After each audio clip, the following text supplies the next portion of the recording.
In 'n nes op die grond lê 'n eier groot en rond. Tjoep, stil.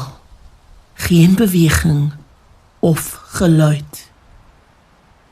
Toe, skielik, kraak, bars ietsie daaruit.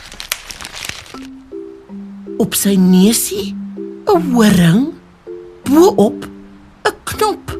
Steek versigtig uit by die dop.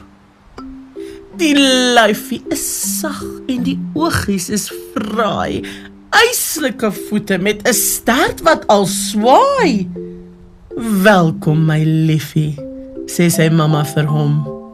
In ons wilde wêreld sorg ek vir jou.